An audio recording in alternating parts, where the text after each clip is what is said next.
सितंबर के महीने का वो शायद आखिरी दिन था। बरस गुजरे गए। मैंने मोहब्बत लफ्ज़ लिखा था किसी कागज़ के टुकड़े पर।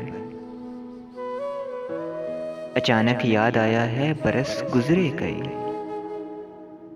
मुझको किसी से बात करना थी। उसे कहना था जाने जा मुझे तुमसे मोहब्बत है, मगर मैं कह नहीं पाया। वो कागज़ आज तक लिपटा पड़ा है धूल में, लेकिन किसी को दे नहीं पाया। दोबारा चाहकर भी मैं मोहब्बत कर नहीं पाया, मोहब्बत कर नहीं पाया।